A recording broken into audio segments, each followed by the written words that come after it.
So ayun nga sa mga katya, today's another day. So ngayon ay nandito ako sa aking studio. And sa vlog natin ngayon mga katya kasi ako'y natutuwa. Kumbaga nito mga nakaraang taon ay ang dami kong mga sinasabi na mga magkaroon ako ng ganitong bagay. God's willing pa rin, no, yung masusunod ng mga katya. Ngayon 2025 ay napag-pray ko na magkaroon ako ng stroke. Nagkaroon naman ako na which is yung LG1. Nung mga sinasabi ko na magkaroon ulit ako panibagong cellphone. Sa vlog natin ngayon mga katya ay marireview natin yung bago kong phone mga katya. Itong phone na ginagamit ko which is ito. Kung makita naman ninyo ng mga katya. So basag-basag na siya ng mga katya dahil sa kapit ko kasi yung papel ko sa thesis namin. Nung hinila kasi nung grupo ko tapos nadamay din itong cellphone. So nabasag na rin ng mga katya. Okay pa naman. Maghanap pa naman siya ng mga katya. Kaso nga lang basag-basag na siya. Tapos may mga konting dots na glitch na mga katya. Lumalabas na yung kanyang LCD. Pero kailangan ko rin naman na bagong cellphone para at least ay magamit ko sa school at sa pag-gig na rin ng mga katya. Kasi itong phone na ito almost 1 year and 7 months na ito siguro ito sa akin itong phone na ito ng mga katya na bigay sa akin ng tita ko. Ang dami ko ding memories na gamit ko din syempre sa mga gig at sa pag-aaral ko or anything else pa man, lalo na sa pag-vlog ko ng mga katya. And yun, nag-record pa ako, voice record. Kaya naisipan ko rin, magkaroon din ako ng cellphone. Although na parang installment pa lang yung bayaran nito ng mga katya, hindi pa siya talaga totally paid ng mga sisikapin ko rin kahit paano na makapagbayad din ng mga katya. Shoutout dun sa tita ko, Tita Rowena. Huwag na natin patagalin pa. So yung ating i-review na cellphone ng mga katya, which is ito. Ito ay Redmi Note 14. So, ano ba ang kagandahan dito sa phone na ito? Malalaman din natin kung ano yung mga specs or something what pa man ng mga katya. Unboxing na naman na natin. So, kung makikita naman ninyo itong box. Yan. So, nakalagay Redmi Note 14. So, yung black. So, may iba pa itong color variation. Meron siya yung blue, pink, tapos yung black. Sa mga nandito yung kanyang specs. Tapos yung mga barcode. Then sa side, mga ano ito yung powered Xiaomi Hyper OS mga katya. Yan. Tapos dito Redmi 14 and sa taas wala na. So open na natin siya mga katya. Kaya yan. So dito sa unang box nito ay meron dito nakalagay mga katya. So una, which is user guide. Makita naman ninyo. So napakarami nito ng mga katya. Totoo sino. Dami ito. Para siya yung diaryo ko totoo sino. Pero yung mini diaryo ba? Yan. User guide. Isa pa rin. May English, may Chinese or etc. pa man ng mga katya. Ang dami ito no. So, napamakita naman ninyo no. Yan. Napakarami kung pag pinatong mo, parang diaryo na ng mga katya. And next naman, ito yung kanyang case. Color black ng mga katya. So, mas gusto na ito no. Kaysa dun sa jelly case na yung silag, no? Kasi mga ilang buwan pa lang, mga 3 months or 4 months, maninilaw na mga katya. Pero dito sa mga gantong case, no? Pwede na ito ng mga katya. Next naman, ito yung phone na. So, makikita naman yung naka-bubble wrap pa siya ng mga katya. So, let's see. So, set aside muna natin. Nandito sa ilalim ng phone, charger cable. Ito ay Type-C na ng mga katya. So, ngayon lang ako nagkaroon ng phone na Type-C yung charger niya ng mga katya. So, set aside muna natin. Tapos, yung wall break niya or yung kanyang wall charger. 33 wattage yung kanyang wattage itong sa charger o yung sa wall break niya ng mga katya. Kaya, yan. Tanggalin na natin. So, alamin natin yung voltahe niya.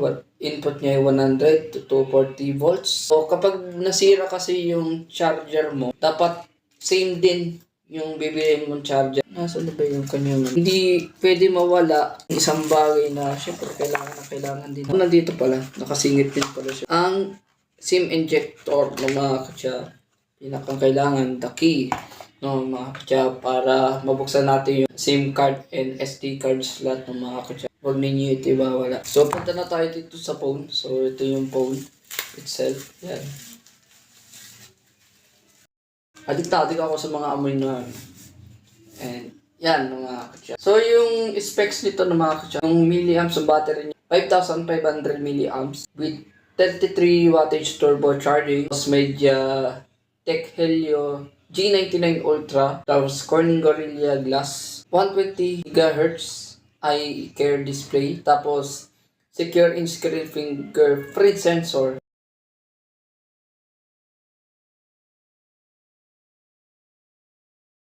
So yung nasa akin o yung pinili ng tita ko, which is color black na mga katya. So napakaganda niya na mga katya.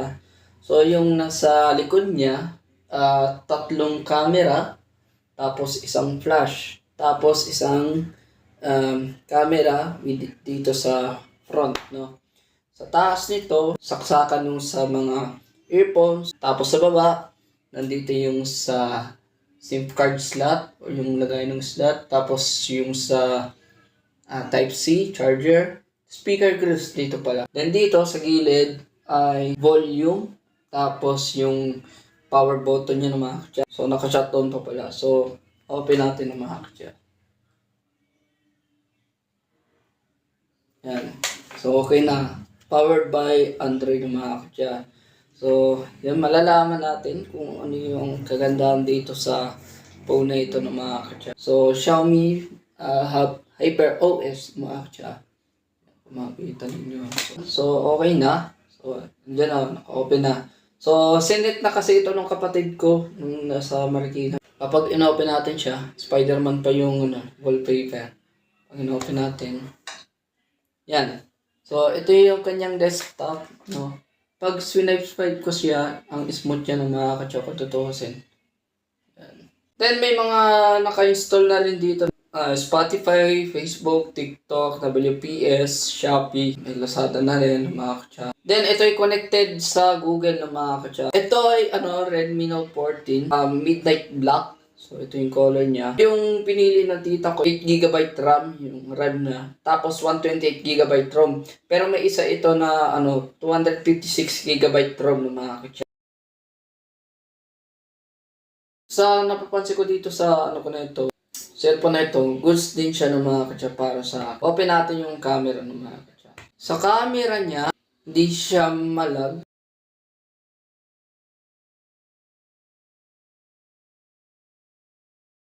Ayaw ko yung masyadong lag na, kumbaga yung malabo, or kumbaga minsan delay siya kapag inauga-uga ko siya. Then pag sa video, ma-smooth siya ng mga katsa.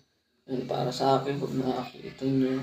Pag sa front, hindi siya yung mauga. No?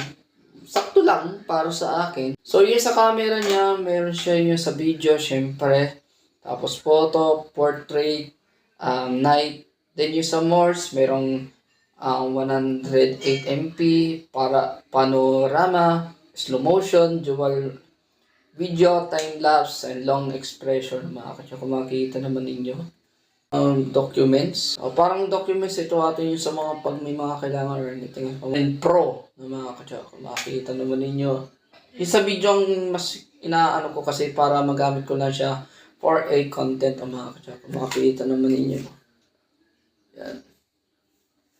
Goods na kasi yan para sa akin. Tapos yung sa video niya, pwedeng 1080p or 720 or 1080-60. So, yun. So, on sa camera niya, goods na sa akin para kahit paano. Pang selfie, no? Yan. Then, hindi ko pa siya natatry sa mga games. Install din tayo ng games kahit paano. Para malaman din natin kung malag ba siya or hindi. Pero, hindi naman ako gaano nag-games. Pero, depende kapag gusto ko rin. Then, tingnan pala natin sa settings kung ilan na yung kanyang nabawas. So, yung storage nung nandito sa phone ko, nagamit ay 26.3. Tapos, yung sa version nito, Android version 40. Ang kagalan, yun, Wi-Fi, may Bluetooth sa mga settings ito na mga katsa. Then, may fingerprints din siya na mga katsa para tapos face unlock. Sa phone na ito ng mga katsa, masasabi ko dito, halagang ata ito, 8,000 mahigit ito siguro. Goods na rin sa akin siya ng mga katsa. Maayos yung kanyang specs, magamit niya din siya sa mga games. Pero, I don't think so kung baka may mga limited lang siya ng mga katsa. Baka kasi mag-lag. Magpalagay ng mga 7 games, I don't think so. No? Pero malalaman din natin yan ng mga katsa. So abangan na lang ninyo sa mga susunod na video. Yun, lagay na natin itong yung case practice kung fit ba siya or hindi. Totoo, medyo matigas siya. Hirap isuot. Dali-dali lang ilagay yung case niya. Pero nakakatakot. Kami na akong galagay. Ito yung pantis. Ano yung kapatid ko. Ngayon, hindi mo na ako mapaprank. Kasi yun nakaraan, prinak mo ko yun sa cellphone. Di ba? Basic. So, yung sa case niya ay goods na. Siya. By mga mababaho. Mabaho ka din. Meron siya screen protector. Pero mas gusto ko kasi yung tempered para at least safe yung screen ng cellphone ko ng mga katsa. And ang kinakatakot ko pa rin dito ng mga katsa. May mga kusa kasi yung mga nag-update kasi dito sa phone natin. Kaya ako, aware din ako sa mga cellphone, no? Kasi ayaw ko rin syempre panay update, no? Syempre, may cause na baka mabilis malobat, mag-lag, or anything else pa man ng mga katsa. So, yun lamang ng mga katsa yung aking review and unboxing dito sa new phone ko na ito, itong Redmi Note 14 ng mga katsa by Xiaomi, no? So, mabibili nyo ito sa mga kung saan man sa SM. At available din ito sa Lazada, sa Shopee. Pero, ina-advise ko sa inyo ng mga katsa, kung bibili kayo ng cellphone, dapat sa mismong physical store na ng mga katsa.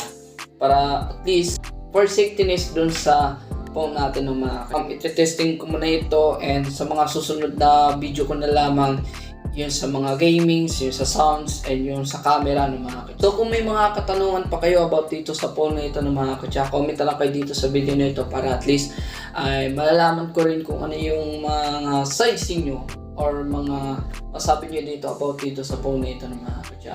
So yan, dito ko natapusin itong vlog nito. Kung nagustuhan nyo itong video, like and follow and subscribe kayo sa aking YouTube channel, KingChan TV. Hit the notification bell para updated kayo sa mga upcoming videos ko ng mga katsa. Kaya ciao ciao, peace, ingat palagi, keep safe, and God bless us mga katsa. Yun lamang ng mga katsa.